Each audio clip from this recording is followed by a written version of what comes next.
Salut tout le monde et bienvenue dans un nouvel épisode de Cousins d'Amérique.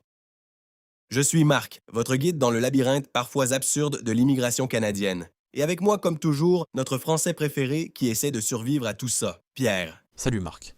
Salut à tous. Écoute, aujourd'hui je suis de bonne humeur. J'ai vu passer une super nouvelle.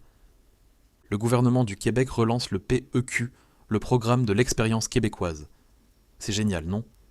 La porte est grande ouverte, on va tous avoir notre résidence permanente en un claquement de doigts. Ah Pierre, toujours cet optimisme européen. C'est vrai que sur papier, l'annonce de la nouvelle première ministre, Christine Fréchette, a l'air d'une excellente nouvelle. Elle parle d'une approche plus humaine. Mais dans les faits, c'est un peu comme si on t'invitait à un buffet à volonté, mais qu'on te faisait payer l'entrée, la chaise, la fourchette, et même l'air que tu respires en attendant ton tour. Attends, comment ça? Le PEQ, c'était la voie royale avant. Tu travailles 24 mois, tu parles français, et hop, tu as ton CSQ. Pourquoi tu parles de payer pour respirer?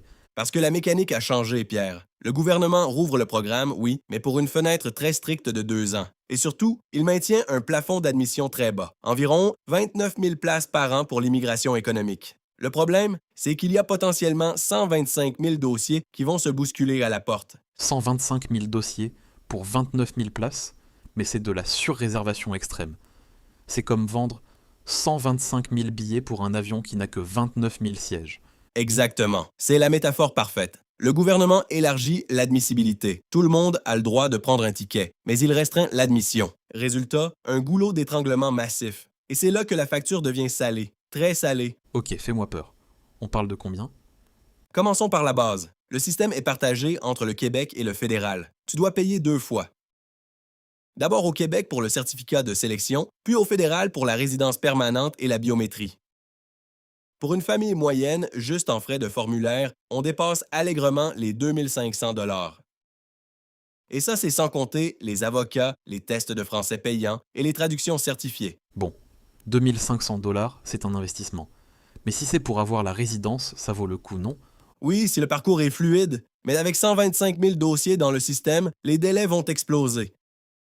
Et pendant que tu attends dans la salle de surréservation, ton permis de travail temporaire expire. Qu'est-ce que tu fais? Ben, je le renouvelle? Bingo! Et ça coûte cher. Si tu dois rétablir ton statut pour demander un permis de travail post-diplôme, par exemple, c'est une facture sèche de 605 $ à payer instantanément au fédéral. Juste pour avoir le droit de continuer à attendre légalement. Mais c'est le serpent qui se mord la queue. On paie pour avoir le privilège d'attendre. Et ce n'est pas fini. Le plus gros morceau, c'est l'exigence d'autonomie financière. Le Québec exige que tu prouves que tu as assez d'argent pour survivre tes 3 premiers mois. Pour un travailleur seul, c'est près de 4 000 $ liquides en banque. Pour un étudiant étranger seul, ça grimpe à plus de 24 000 $. 24 000 $? Mais c'est énorme.